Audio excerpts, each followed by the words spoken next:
सभी विद्यार्थियों का एक बार से पुनः स्वागत है। अपने पढ़ने का जो क्रम था उसमें अर्थालंकार कर रहे थे, जिनमें उपमा अलंकार, रूपक अलंकार अपने कर चुके थे। और आज अपने जानेंगे संदेह अलंकार और विरोधाभास अलंकार। जो दो अलंकार है वो एक जैसे है, थोड़ा सा उनमें डिफरेंस है। बच्चे कई बार क्या कंफ्यूज आ जाते हैं कि भाई इसमें संदेह है या फिर जो भ्रांतिमान, विरोधाभास नहीं है, संदेह और भ्रांतिमान। तो संदेह करना और भ्रांति होना ये अलग अलग बातें हैं दोनों, ठीक है। तो ये अपने एक सूक्ष्म अंतर है इन दोनों में, और ये अपने एक भली भांति अपने आज समझ लेंगे इस बात को कि संदेह अलंकार है वो अपने को कैसे पहचाना जाता है, अपने कैसे पहचानेंगे उसको, और जो भ्रांतिमान अलंकार है उसे अपने कैसे पहचानेंगे। तो चलते हैं अपने संदेह अलंकार है उसकी परिभाषा पर। तो संदेह अलंकार की परिभाषा क्या है कि जहां किसी वस्तु का यथार्थ ज्ञान न हो, क्या हो, यथार्थ ज्ञान न हो, और उसके सदृश्य, सदृश्य मतलब क्या होता है, समान, सदृश्य मतलब क्या होता है, समान।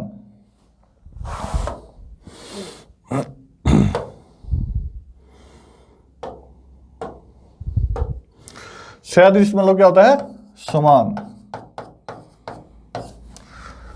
कि कोई वस्तु हो उसका यथार्थ ज्ञान नहीं हो और उसके समान अन्य वस्तुओं की प्रतीति हो और संशय क्या हो, बना रहे, वहां संदेह अलंकार होता है। इसमें क्या होता है कि एक वस्तु में उसके समान अनेक वस्तुओं की भ्रांति क्या होती है, वस्तुओं की भ्रांति होती है,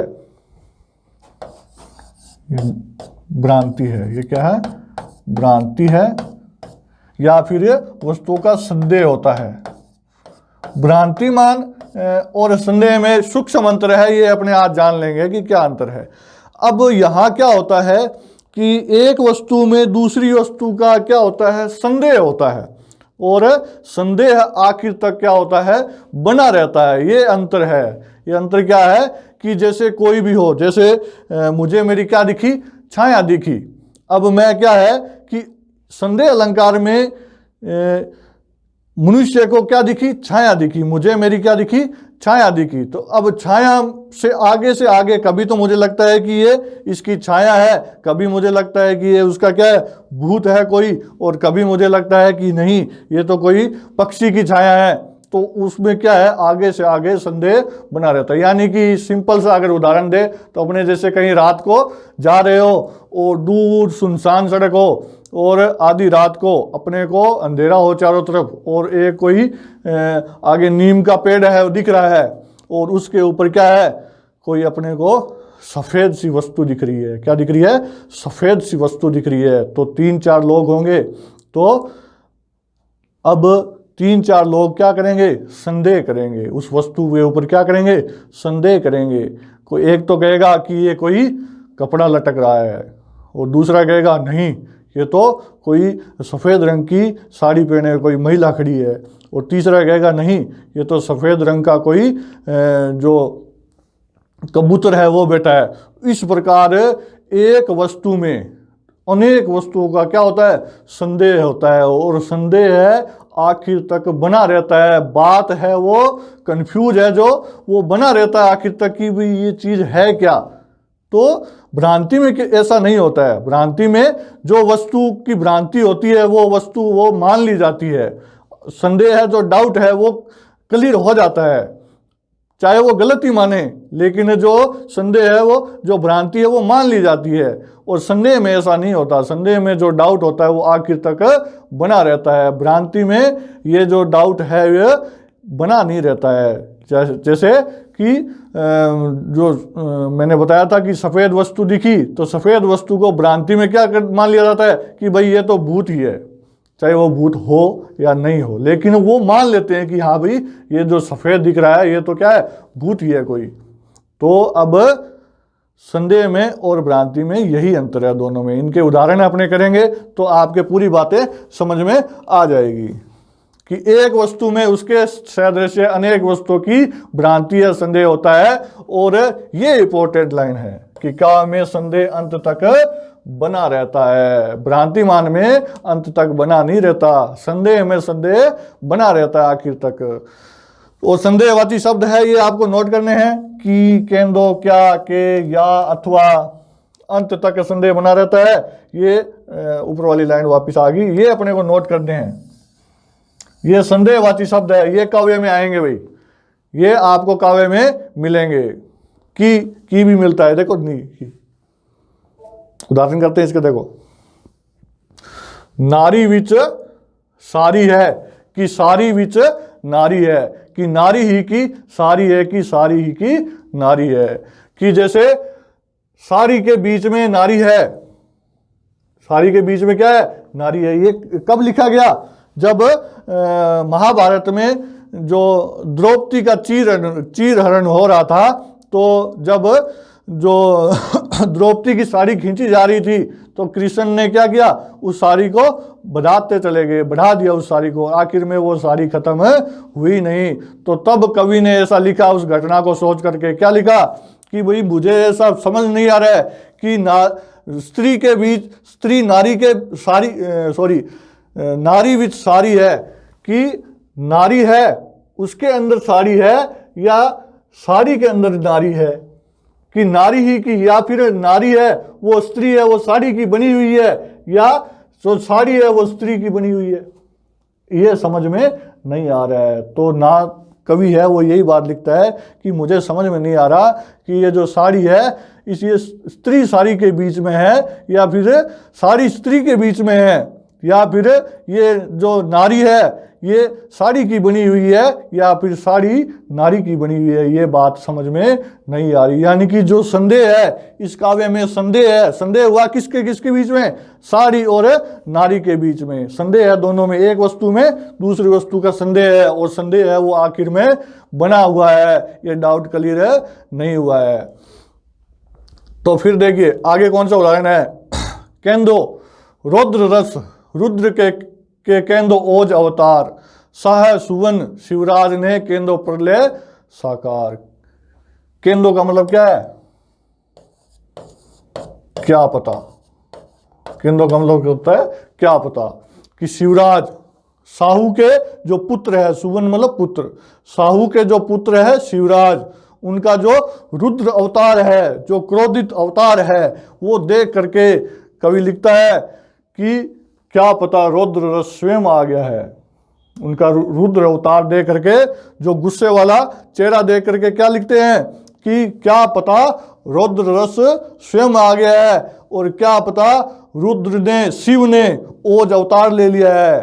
रुद्र मतलब शिव, शिव ने क्या पता ओज अवतार ले लिया है। साहू के जो पुत्र शिवराज जी है, केंदो प्रलय साकार, क्या पता प्रलय ने अपना रूप खुद लेकर के प्रलय आ गया है। तो यहाँ शिवाजी और किसके बीच में हुआ, उनके रौद्र रूप को देख करके कवि को उस रूप में अनेक वस्तुओं का क्या हुआ, संदेह हुआ कि क्या पता रुद्र स्वयं आ गए हैं, क्या पता ओज अवतार लेकर के आ गए हैं, क्या पता रुद्र जो रस होता है वो स्वयं प्रकट हो गया है, और क्या पता प्रलय है वो अपना साकार रूप लेकर के आ गया है। तो उन शिवाजी में अनेक वस्तुओं का क्या हुआ, संदेह हुआ कवि को। ये संदेहवाची शब्द है केंदो, यहाँ की है, ये संदेहवाची शब्द है। फिर देखिए आगे, कोई पुरंदर की कीकरी है, कि या किसी सुर की सुंदरी। पुरंदर मतलब क्या होता है, इंद्र। पुरंदर किसे कहते हैं, इंद्र को। कि कोई पुरंदर की, इंद्र की कीकरी है, कीकरी मतलब दासी, कीकरी मतलब क्या होता है, दासी। कि कोई स्त्री है, उसको देख करके कवि लिखता है कि क्या पता, कोई मतलब क्या पता, क्या पता ये कोई इंद्र की दासी है, या फिर किसी देवता की सुंदरी है। सुर मतलब देवता। तो आखिर तक पता ही नहीं लगा कि कभी तो क्या रहा है कि इंद्र की ये कोई दासी हो सकती है, या फिर किसी देवता की सुंदरी हो सकती है। तो आखिर तक संदेह है वो बना हुआ है, पता नहीं है कवि को कि है क्या ये। फिर देखिए, ये है सरस ओस की बूंदे, या है मंजुल मोती। मंजुल मोती, ये क्या है, मंजुल मोती। कि ये रस से भरी हुई ओस की बूंद है, या फिर सुंदर मोती है, पता नहीं है कि बूंद है या फिर मोती है। ये आखिर तक संदेह क्या है, बना हुआ है।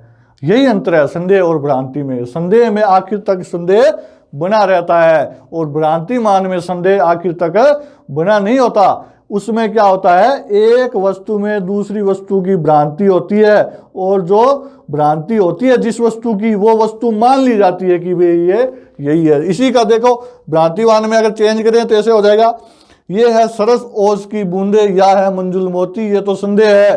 अब भ्रांतिवान में क्या होगा कि हंसनी चुग रही ओस की बूंदे मोती उनको जान। क्या होगा, हंसनी चुग रही ओस की बूंदे मोती उनको जान। ओस की बूंदों को क्या समझ लिया, मोती समझ लिया, मोती की भ्रांति हो जाएगी। ओस की बूंदों में किसकी भ्रांति हो जाएगी, मोती की। और हंसनी ने मान लिया कि वो मोती ही है, संदेह नहीं रहा, डाउट क्लियर हो गया वहां। तो भ्रांति मान में और संदेह में ये अंतर है। संदेह में जो संदेह है वो आखिर तक क्या होगा, बना रहेगा। चलिए और देख लिए। केंदो ऋतुराज काज अवनी उसास लेत, केंदो यह है ग्रीष्म, ये क्या है, ग्रीष्म, ग्रीष्म। केंदो ऋतुराज काज अवनी उसास लेत, केंदो यह ग्रीष्म की भीषण लुआर है। कि जब गर्मी आती है तो कवि ने क्या कहा कि धरती से आग निकल रही थी, गर्म हवा आ रही थी धरती के अंदर से, तो कवि कहता है कि क्या पता कि ऋतुराज, ऋतुराज किसे कहते हैं, बसंत ऋतु को कहते हैं। ऋतुराज किसे कहते हैं, बसंत ऋतु को, कि ऋतुओं का राजा माना जाता है कौन, बसंत। कि कवि कहता है कि क्या पता जो धरती है वो बसंत के कारण अपनी सांसों को तेज ले रही है। अवनी मतलब धरती, कि धरती है वो अपनी सांसों को तेज ले रही है, उससे गर्म हवा आ रही है, सांसें ले रही है, वो किसके कारण है, ऋतुराज के कारण। ऋतुराज आने वाले हैं, इस कारण है धरती की सांसें तेज हो गई है। क्या पता यह ग्रीष्म की भीषण लुआर है, क्या पता ये ग्रीष्म ऋतु की भीषण लू भी हो सकती है। तो डाउट है वो आखिर तक बना हुआ है, कवि को पता नहीं है कि ये है क्या। हरिमुख आली किंदो उग्यो मय, कि है ये हरिमुख है या आली मतलब सखी, कि है सखी ये हरि का मुख है या फिर कोई चंद्रमा उग गया है। कि किंदो मतलब कोई, मयक मतलब चंद्रमा। चलिए फिर देखिए बाण ये वे या भयंकर पक्षधारी व्याल थे, कि ये बाण थे या फिर भयंकर पक्षधारी पंख वाले, पक्षधारी मतलब पंख वाले, पंख वाले, व्याल मतलब सांप, व्याल मतलब क्या होता है, सांप। कि वो भयंकर बाण थे या फिर पंख वाले सांप थे जो उड़ उड़ करके आ रहे थे और पूरी सेना को तहस नहस कर रहे थे।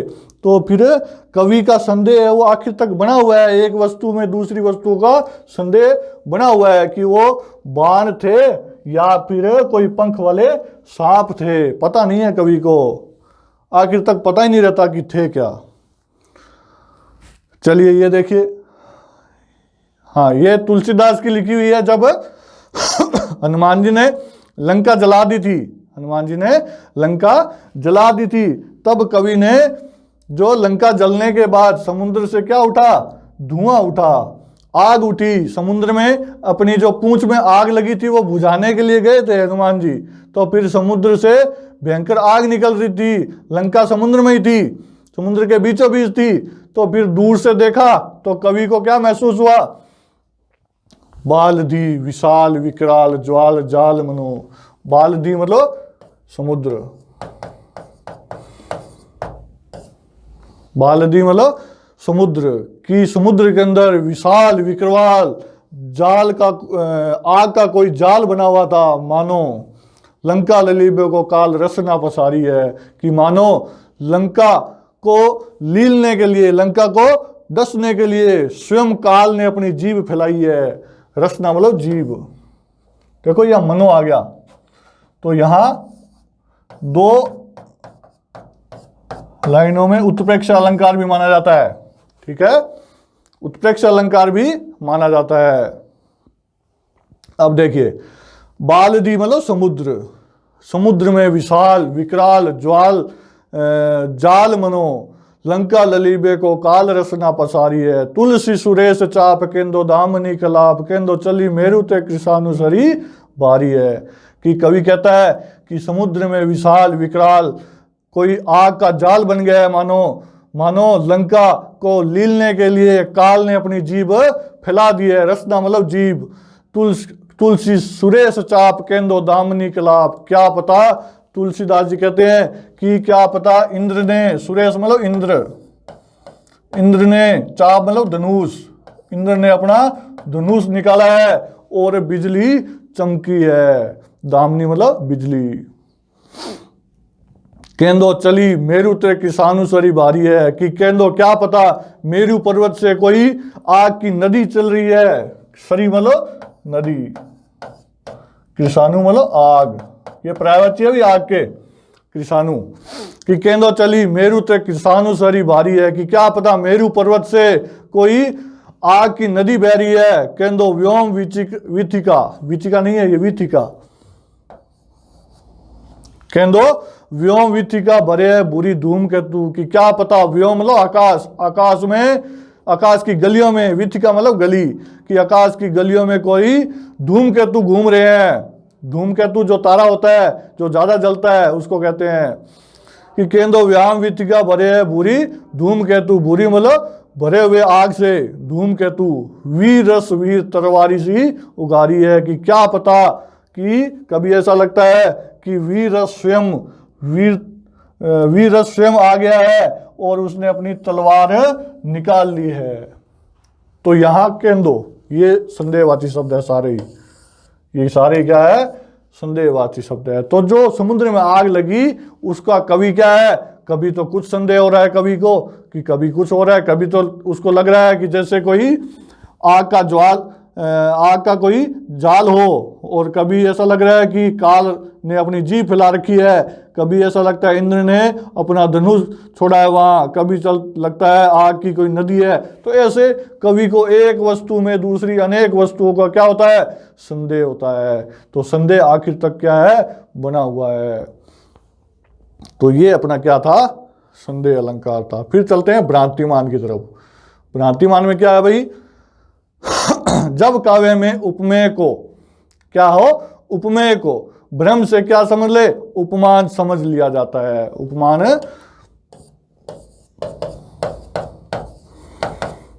उपमान समझ लिया जाता है, वहां क्या होता है, भ्रांतिमान अलंकार होता है। उपमेय में क्या होता है, उपमेय में उपमान का क्या हो जाता है, भ्रम हो जाता है और भ्रमित वस्तु मान ली जाती है। क्या है, भ्रमित वस्तु मान ली जाती है। तो ये अंतर है भाई संदेह और भ्रांतिमान में। संदेह में क्या है, एक वस्तु में अनेक वस्तुओं का संदेह होता है, और भ्रांतिमान में एक वस्तु को दूसरी वस्तु की भ्रांति हो जाती है। वो जो भ्रमित वस्तु होती है वो मान ली जाती है कि भाई ये यही है। इसका एक आधा उदाहरण करते हैं, उससे समझ में आ जाएगा आपको। अब आपको उपमेय और उपमान तो पता ही है, मैं आपको अलंकार शुरू होने से ही इनके बारे में बता चुका हूं कि उपमेय क्या होता है, जिसकी तुलना की जाती है वो उपमेय होता है, और जिससे तुलना की जाती है वो उपमान होता है। ठीक है, उपमेय को भ्रम से क्या समझ लेते हैं, उपमान समझ लेते हैं।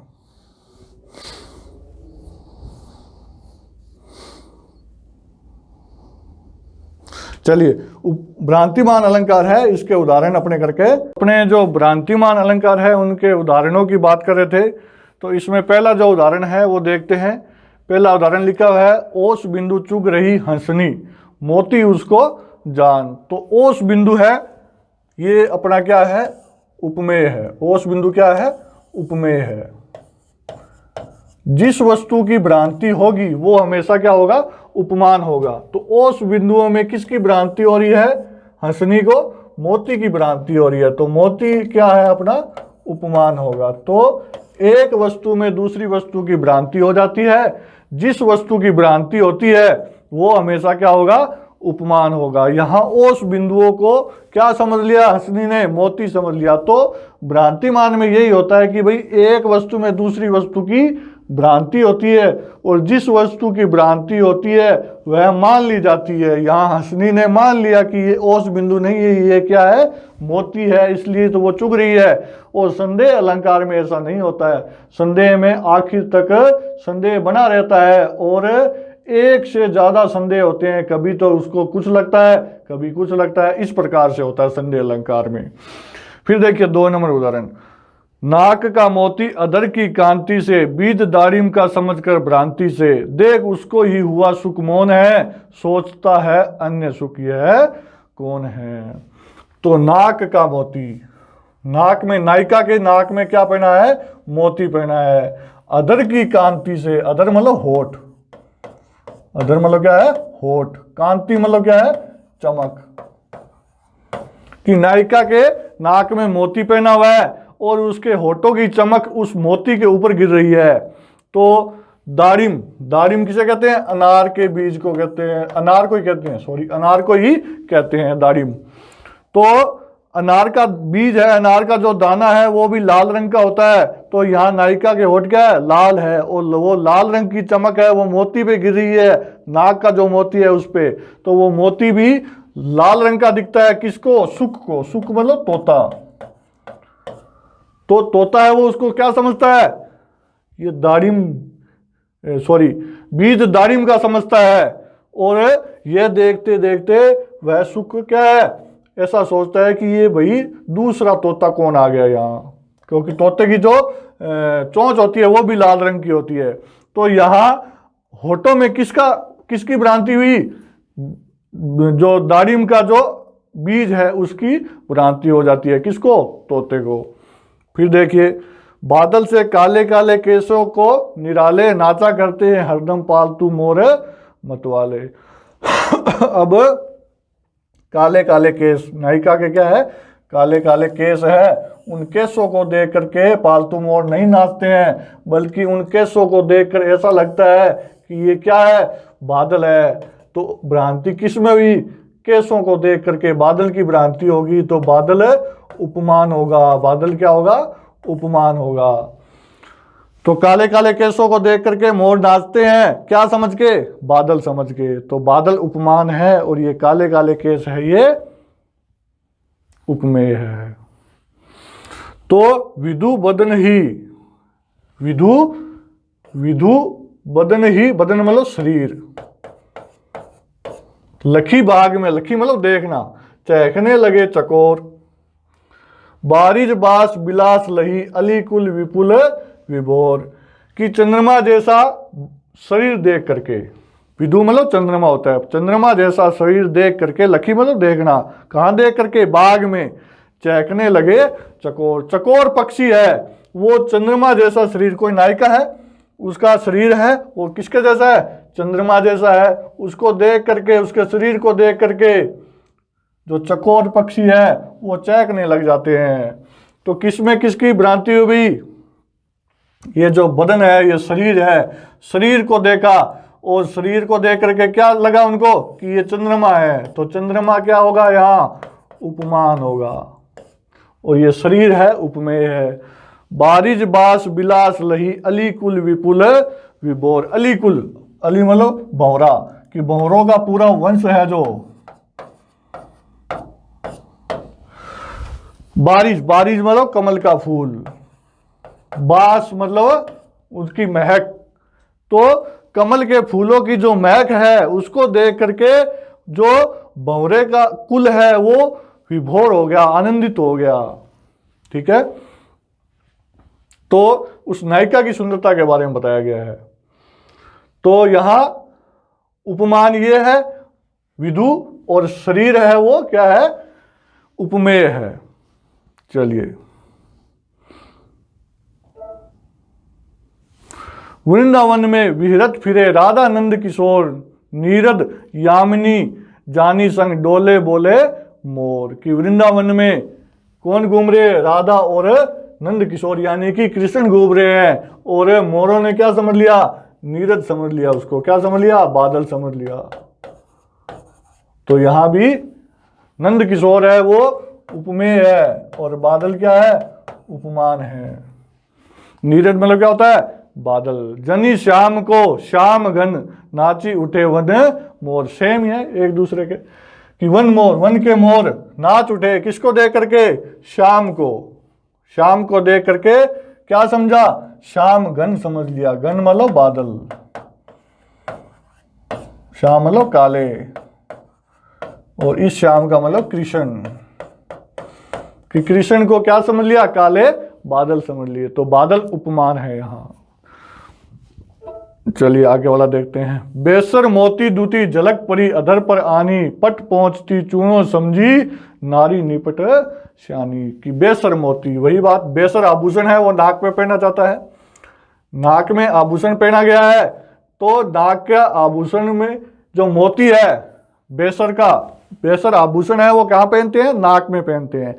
तो नाक में जो बेसर आभूषण है उसमें जो मोती लगा हुआ है उसकी चमक, दूती मतलब क्या होता है? चमक। दूती मतलब चमक।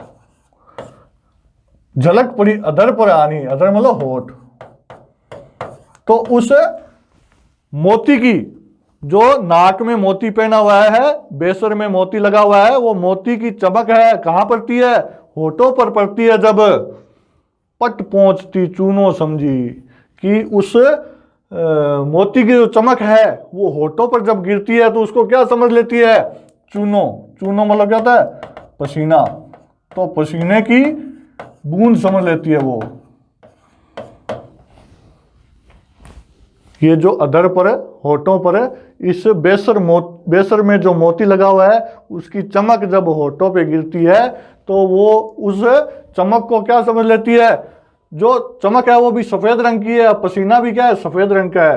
तो वो उसको क्या समझ लेती है? पसीने की बूंद समझ लेती है, और पट पहुंचती है, अपने वस्त्र से उसको पूंछने लग जाती है।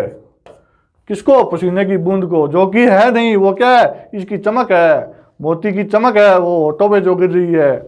लेकिन भ्रांति होगी नारी निपट श्यानी की, ये नारी है ये तो बिल्कुल ही पगलाई हुई है।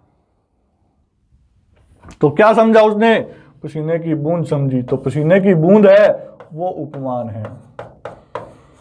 वो क्या है? उपमान है।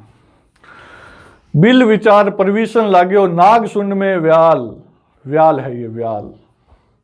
नाग सुन में व्याल। व्याल मतलब क्या होता है? सांप।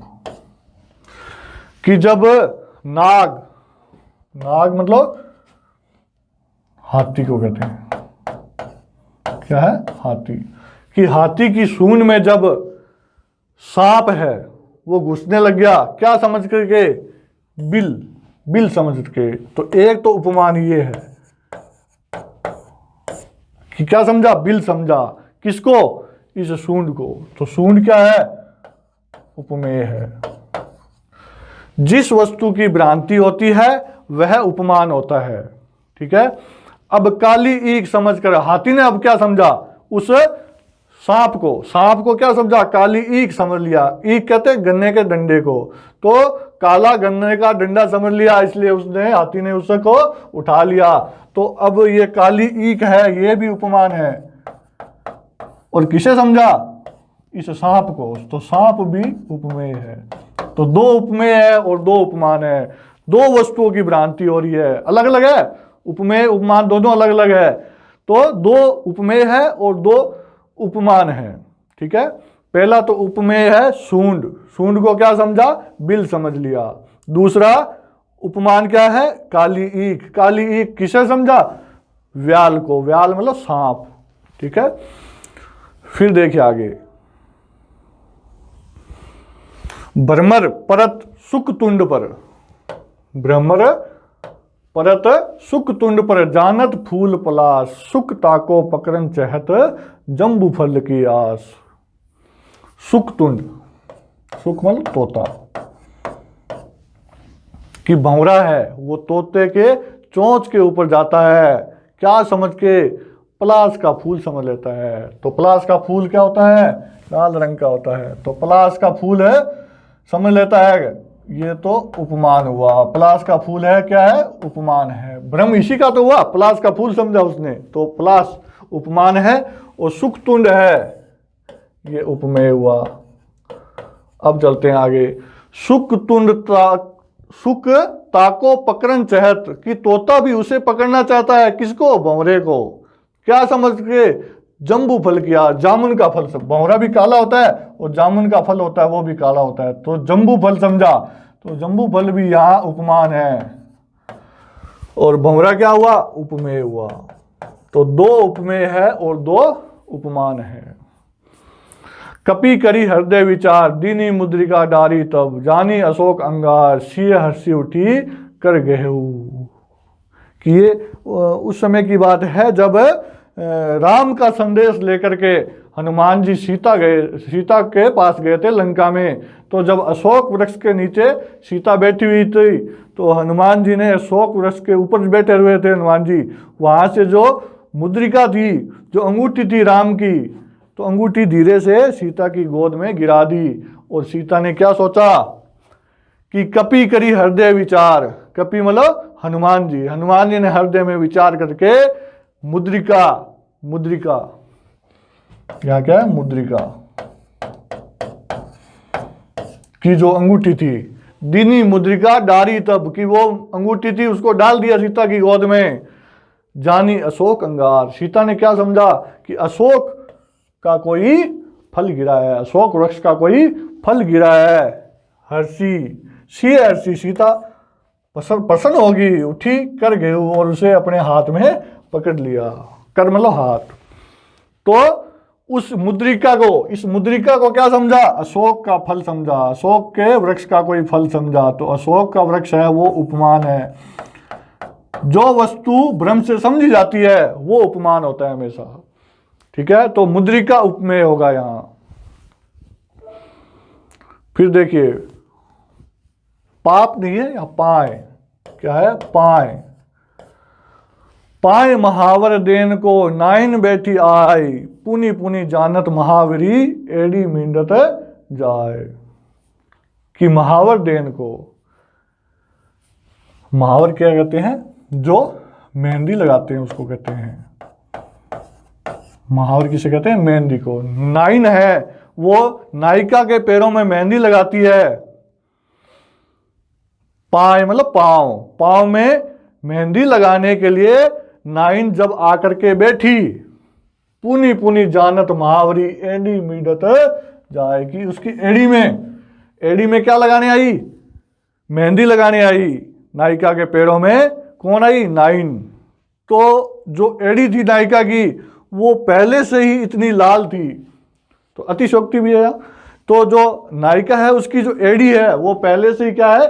इतनी लाल थी कि उस जो नाइन थी उसको भ्रम हुआ कि इसके तो पैर में मेहंदी लगी हुई है। तो वो उस एड़ी को ही, जो लाल एड़ी थी नायिका की, उसको ही बार बार रगड़ रही है। क्या समझ करके? महावरी। महावरी मतलब मेहंदी। तो बार बार, पुनि पुनि मतलब बार बार, पुनि पुनि जानत महावरी, बार बार उसने क्या सोचा कि ये मेहंदी लगी हुई है। मेहंदी तो लगी हुई नहीं थी, बल्कि उसकी एड़ी इतनी लाल थी कि उस नाइन ने क्या समझा कि इसके पैर में क्या लगी है? पहले से ही मेहंदी लगी हुई है। तो ऐसा सोच करके उसने एड़ी को रगड़ना शुरू किया बार बार। तो यहां देखो, एड़ी में किसकी भ्रांति हुई? इस महावरी की, मेहंदी की भ्रांति हुई। तो ये महावरी मेहंदी है, ये क्या है? उपमान है। ठीक है, और एड़ी है वो उपमेय है। तो कहूं निशा में परछाई को प्रेत समझकर हुआ अचेत। कि जब रात में परछाई को क्या समझ लिया? प्रेत समझ लिया। तो प्रेत उपमान है, प्रेत की भ्रांति होगी। किसमें? परछाई में। परछाई क्या है? उपमेय है। तो वापिस नीचे वही है, जानी श्याम को श्याम गन नाची उठे वन मोर। की कृष्ण को काले बादल समझ करके जो वन के मोर है वो नाचने लगे। तो यहाँ देखिए, ये अपने दोनों अलंकार समाप्त हो चुके हैं और इनमें अंतर है वो स्पष्ट रूप से आपको पता लग गया होगा कि जो संदेह अलंकार होता है वहाँ एक वस्तु में अनेक वस्तुओं की भ्रांति होती है।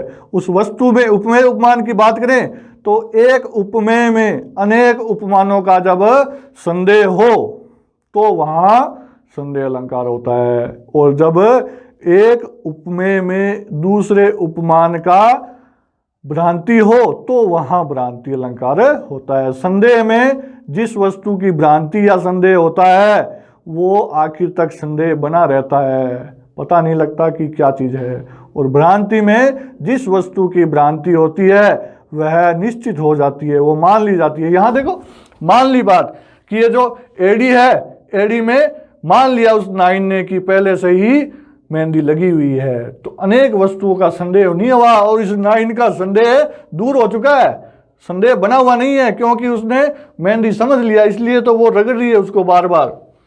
ठीक है, तो यहां भ्रांतिमान में भ्रांति जिस वस्तु की होती है वो मान ली जाती है।